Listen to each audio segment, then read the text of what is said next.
Alaskans, wherever you are, welcome to the Must Read Alaska Show. Coming to you from somewhere in Alaska. This is the place where we talk about, you guessed it, Alaska. Where we keep the mainstream media on their toes and where we are standing up for what's right in a world run by leftists. You can find out more by heading over to mustreadalaska.com and also checking out the Must Read Alaska YouTube channel for some really great content. But first, let's get this party started. Welcome, everybody, to the Must Read Alaska Show. I'm your host, John Quick, coming to you live from somewhere in Alaska. I hope everybody's having a phenomenal weekend. And man, it's been a bipolar weather experience the last couple of days. I don't know what it's like for everybody else in Alaska, but here on the Kenai Peninsula, it's been snowing. It's been cold. I saw a little bit of sun yesterday. I think everybody's ready for at least maybe spring to pop its head out and summer to come around the river bend. So I want to thank everybody that listens, watches, and reads Must Read Alaska. If you want to help keep the lights on, just go to mustreadalaska.com. On the right-hand side, there's a little donate button. Every $5, $10, $100 helps keep the lights on here at Must Read Alaska. If you want to sponsor the #1 podcast in Alaska, just email me, John, John, at mustreadalaska.com, and we'd love to have you sponsor the show. If you didn't catch the last two episodes, I want to encourage you to go back and check out those last two episodes. We did our 400th episode 2 days ago, had Suzanne Downing on. You got to hear from her how she started Must Read Alaska. Really fascinating story. And we got to share some of our favorite guests over the years here on the Must Read Alaska show. Suzanne is just an awesome and a treasure to Alaska. And she stood up for conservatives in a time where there wasn't many news sources out there standing up for conservatives 10 years ago, folks. It's been 10 years since Must Read Alaska started. So thank you, Suzanne, for coming on the show. I know you're very, very busy, and so I want to encourage folks to go back and listen to that. But without further ado, we have two candidates for the Chugach Electrical Association board, Todd Lindley and Dan Rogers. Welcome to the Must Read Alaska show. Perfect. Thanks for having us, John. Well, this will be excited. So I'm excited to hear from you on and kind of why you're running and a little bit about your story. I think it's important for folks to get involved in local elections, just like you all have. But first, let's start off with you, Todd.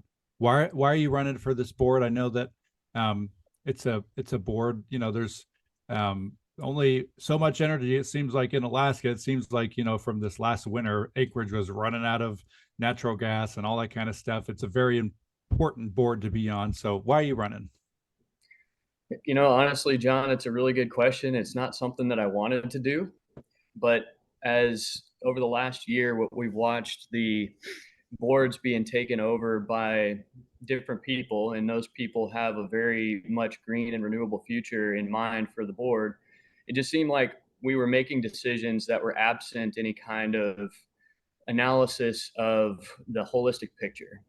I come from an engineering background. I'm a mechanical engineer. I've worked in the oil and gas industry for 15 years. All over the United States, onshore and offshore, a little bit over in Russia. I've started up projects here in Alaska on the North Slope, and now I work for Alaskan Pipeline. And so when we look at risk and we look at reliability, those are two things that are very near and dear to my heart.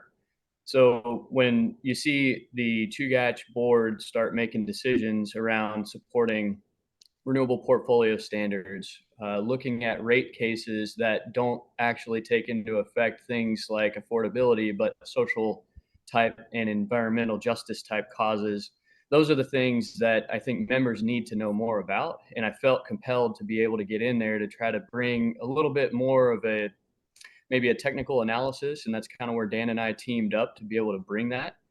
And I've got a broad background in project management, risk management, and things like that, where I think my unique set of skills could be a benefit to this board. That's awesome. Dan, what about you? What made you throw your name in the hat? So I'm a slightly different story than Todd, but one of the factors certainly was I've been involved in the power industry in Alaska and the Pacific Northwest and I hate to say this, I heard Todd say 15 years, and I'm like, wow, that's a good resume. Well, I've been in this game for 40 years because I got more gray hair than Todd does. But yeah, at any rate, it you know, so it's an area that I've got some expertise in, and I feel I really can contribute. And the other thing is, especially with the idea in the event that happened last January, where Chugach and N-Star to a point almost lost their systems. That hasn't happened for a long time in here, and it's frustrating to me being in power systems engineering for, 4 decades that, this happened and we don't have a plan to fix it. I mean, normally generation, you plan stuff out, 20, 30 years because it takes a long time to build. From the fact that, Chugach staff and management internally is, I know most of those guys I've known my whole career, they're pretty good. They know what they're doing. So that leaves me with one conclusion, and that that conclusion is that the board is the one that's stymieing the normal planning process. And I think it's because they're pushing what we in the industry called inverter-based renewables, or IBRs, wind and solar primarily, versus other forms of generation. And one thing I'm going to clarify here, and for the next week, I will continue to clarify. We have been characterized, Todd and I have been characterized, and to be fair, not by Mark and Sam, but by other people who support them, Alaska Center, REAP, as being against renewables. We are not against renewables. Both Todd and I we're engineers. We're pretty simple people. We're the right tool for the right job kind of people.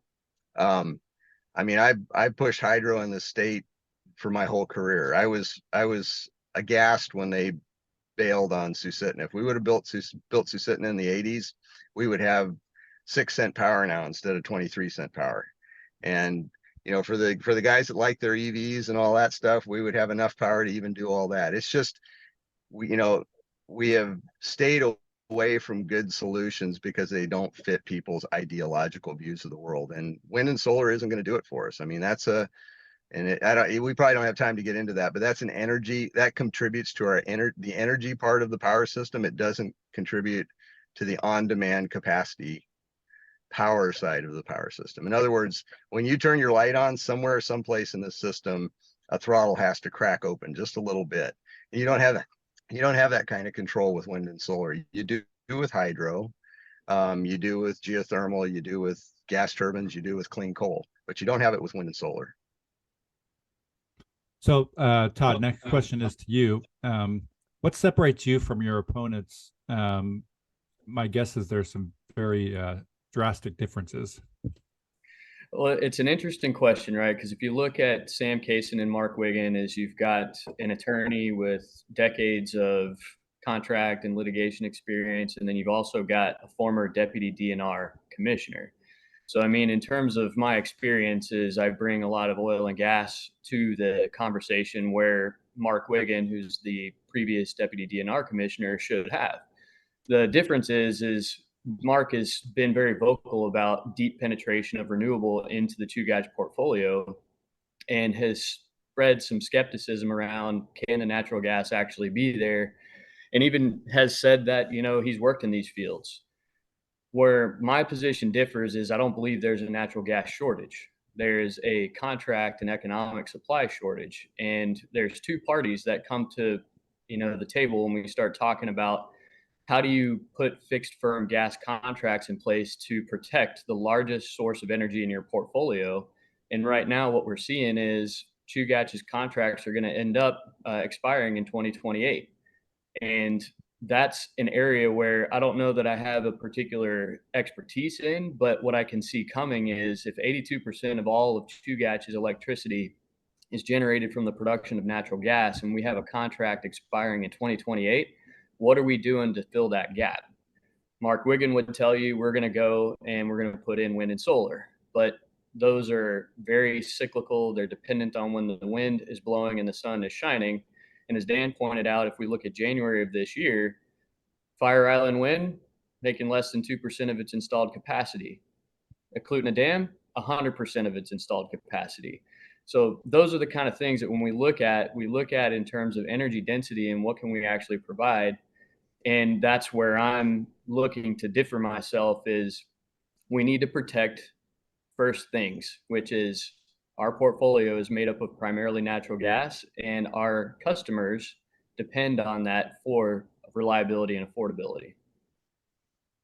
Nice. Dan, what about you? The next question is to you, a little bit different, but what do you think the pressing issues in your area are, and what kind of solutions do you think you bring to the table? I'd say the biggest, so there's, Todd and I were talking about this last night, but you got to bifurcate this problem into time frames. So you got the short time frame immediate problem, and that was illustrated to all of us in January this year, is we got to figure out how we're going to keep the system operating without blackouts for the next, pick a number, 5 years, something like that, 10 years maybe, until we can get a good long-term firm solution built for power. And so that's the biggest near-term problem. The biggest long-term problem is building, and I'm going to qualify this but building affordable power for the future that is firm and reliable. And to me, in Alaska, I mean, I'm willing to look at anything. We've been contacted by a guy who's got a clean coal project out in West Susitna by Squena. But hydro has done really well in Alaska. Somebody wrote an article the other day about, wow, look at Juneau. They've got Snettisham and their power is cheaper than ours. And I'm like, yeah, of course it is. And for years, Juneau was pushing electric heat because they had so much hydropower down there. We've got 4 pretty decent projects that are out there that have been at least partially vetted, and some of them have had initial FERC licenses so they could be reviewed deeper. And basically all that stuff's been shelved in the idea that we're going to put wind and solar with batteries in, and it's just not a good long-term solution. I mean, we need firm, reliable, and I'm perfectly fine with, I'm the guy that's been pushing renewable power. Kind of side note here, we're talking about a beluga quote gas shortage, and whether, Todd's more into that than I am. He's got more of the facts and the background in it. But one thing I will tell you is there is one group of people in the state that the fact that we burned beluga gas for the last 40 years at a very high rate, that lands at the responsibility for that decision lands at the feet of one group of people. And it was the people that defeated Susitna, which were largely the Green Lobby back then, Trout Unlimited, Sierra Club, etc. So, the reason we burned a lot of gas is because these guys have these visions that don't fit with reality, and there's never any feedback. There's never anybody going back and going, hey, why did we do this? So yeah, I'm wandering because I do that, but just to summarize, we've got a short-term problem. We got to figure out how to keep the lights on for the next 5 to 10 years until we get good firm generation built, and then we need to build some good firm generation for the long term. Nice. Well, Todd, question back to you. We've spoke a little bit about this here in the interview, but green energy, where do you stand on green energy? Talk to me a little bit about your thought process behind it. Specifically, Dunleavy's come up with some ideas as a Republican conservative governor for carbon sequestration and carbon credits and those kinds of things. Where do you stand on that? Yeah, it's a good question. So what I'll start off with is when we look at sequestration and things like that, we have to understand that it makes zero electricity. So if we know that it makes zero electricity and it's heavily subsidized, the only outcome is that electricity is going to be that much more expensive. And it's going to add a factor of reliability that I don't know we're fully prepared to understand what that is. I used to work at a plant in Wyoming where we had sequestration. And anytime you got to take those wells down to do any kind of a maintenance, that's planned outages. And then that doesn't even account for unreliability type things that just happen in the world of wells. When it comes to renewables, we got to look at it in terms of the right tool for the right job. And so I mentioned earlier the Fire Island Wind, the Eklutna Dam, like those are 2 very good examples of the extremes that we deal with here in Alaska.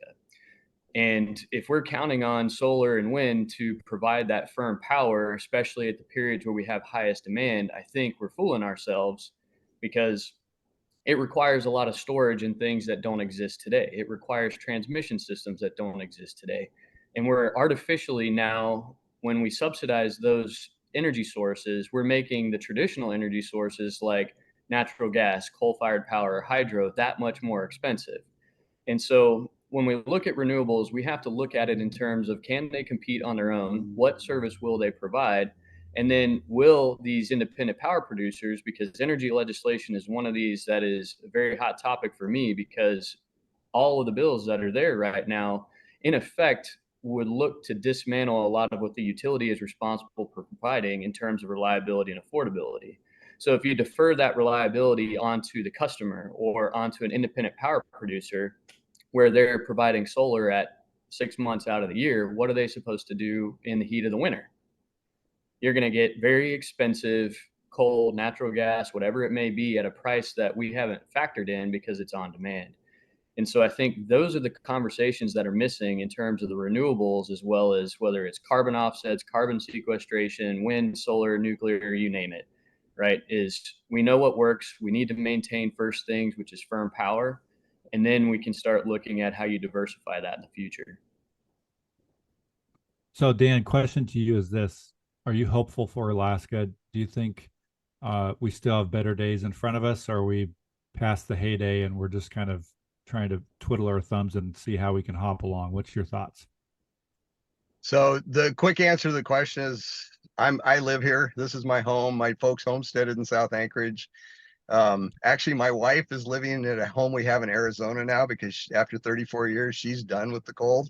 But I'm not leaving here. This is home for me. I mean, I like the fact that when I go in, well, Todd and I were at a community council meeting last night, and I go in the room and there were, Todd, less than a dozen people there, and I knew three of them from growing up as a kid. That's important to me, so Alaska's my home. I think we can do this, but boy, we have got so many things we've got to fix. And it starts with kind of little boards like Chugach or the school board, and it goes all the way up to the governor and Congress and our representatives and our senators. So yeah, I mean, we got to change our way of looking at things up here for sure, no doubt. One thing my dad used to say, he says and I'll frame it back with hydro. The best time to have built large hydro in Alaska was 30, 40 years ago. The second best time to build it is right now. And because it's not going to get any cheaper. And this is one of the things that, and when Todd and I get on the board, we're going to have to communicate to the membership. Anything that we do in the next 5-10 years is not going to lower your rates right now. There's no way it will, because we're in a hole right now. And anybody that tells you it will is not telling you the truth. Yeah, we're in a hole right now that's been dug, but we need to get on board so that in 30 years we've got cheap power, relative to everything else. And I use the Susitna example, and if you forward that 30 years in the future, it'll hold. But if we would have built Susitna in the 80s, we would be sitting at, say, 6 or 7 cent retail power right now, rather than 23-cent retail power. And so the same thing holds forward, in 2050, if we build big hydro now, and again, there's 4 or 5 good projects out there right now. If we build big hydro now, maybe the numbers will scare people, but we might be at 50 cents in 30 years, but it's a whole lot better than being at $1. So, I mean, you got to plan for the future. And especially on these big, large projects like this, it takes a lot of time to construct them. Yeah. So, Todd, where can folks find out more information about you? I think you all have a joint website. What's the easiest way for folks to get in touch with you if they have questions and want to hear more from y'all? Yeah, thanks for that, John. So Dan and I both have a website. It's www.votechugachstability.org. We have candidate questionnaires. We have background and bio. We also have news articles that have either been picked or written by Dan or I. So that way it gives people an idea of some of the things that we're looking at. We also have our social media there. So we're on Facebook, we're on Twitter, we're on Instagram, we're running ads and doing those things. And of course, if you email that website, Dan and I usually get back to everybody within a couple of days for the people that have reached out to us. Nice. Well, Dan, do you have any last minute thoughts here before we head off? I'll give both you and Todd the opportunity to share a couple minutes here. The floor is yours. Yeah, and just to add to what Todd was saying, also we've got a banner ad on Must Read Alaska, so you can see us there. Nice. But no, I mean, one of the things, and it's probably not central to the campaign, but it's timely. Todd and I have been accused of being anti-renewable, and again, we're not. I mean, we're just right tool for the right job kind of guys. And just specifically on my resume, somebody was touting Kodiak Electric as being a great renewable, and that's why they voted for Sam and Mark. And I'm like, who was the engineer for Kodiak Electric when Terror Lake governors were rebuilt, when the second phase of wind was put in, when the batteries were put in, when the flywheel was put in? Oh, wait, that would be me. So, these guys are talking about, all these ideas and concepts and everything else, but they've never really done this stuff. I mean, I've done it. I did it at Kodiak. I did it at Cordova. I've done it in Nome, Kotzebue, all over the state. So, and all over the Northwest for that matter. So, I mean, I know what works and what doesn't. And Todd's the same way. And, and he's got a slightly different area of expertise, but that's one of the reasons Todd and I get along so well, is because we both know what we know, and we both know what we don't know. So yeah, vote for Todd and Dan. Nice. Todd, what about you? Any last minute thoughts before we head off here? Yeah, the election is May 17th. Get your ballots in, and we'll have the Chugach member appreciation event at that time. And the last thing is, again, vote for Todd and Dan. We're going to come at this with a very technical perspective. And I want to leave everybody with, when you look at the principles of the utility that were set up back then, one of them that is highlighted amongst the 7 is autonomy and independence. And one thing that Dan and I have said is that our commitment is to the 91,000 ratepayers that expect us to provide reliable and affordable power. We're going to work with others, but we need to make sure that we take care of first things first, because if we don't get that right, then it doesn't do us any good to cooperate and try to do these other projects with the other utilities if it all fails. It's going to be tough, but we can get through this. And Dan and I have definitely got the experience to bring something very valuable to this board. Thanks, John. Yeah, I appreciate you both coming on. For folks that maybe just caught the tail end here, I want to encourage you to go back and listen to the whole thing. Todd and Dan are running for the board of Chugach Electric, a couple fellas with some conservative ideas and some practical ideas as it comes to energy, and I think you'll find the conversation very interesting. I'm going to put all the links and URLs and social stuff into the podcast description, folks, so you can easily find them. And I want to thank everybody that listens, watches, and reads Must Read Alaska. If you want to help keep the lights on, just go to mustreadalaska.com. On the right-hand side, there's a little donate button. Every $5, $10, $100 helps keep the lights on here at Must Read Alaska. If you want to sponsor the Must Read Alaska show, just email me, John, John, at mustreadalaska.com. And we'd love to have you sponsor the Must Read Alaska show. I want to also encourage folks to go back and listen to the last 2 episodes. Suzanne Downing came on with me. We just had a blast reminiscing about some of our favorite guests in the 400th episode of the Must Read Alaska show. Man, time flies fast. And you get to hear from Suzanne directly on how and why she started Must Read Alaska 10 years ago. Is pretty phenomenal. And then James Baisden and I were also on talking about some of our favorite episodes. He was one of 4 hosts over the last 4 or 5 years that has been a host on Must Read Alaska. And we talk about some of the good times that him and I had as hosts and some of his favorite episodes. So we hope everybody has a phenomenal rest of their week and a great weekend coming up. Until next time, I'm John Quick from somewhere in Alaska. Thanks, guys. Thanks, John.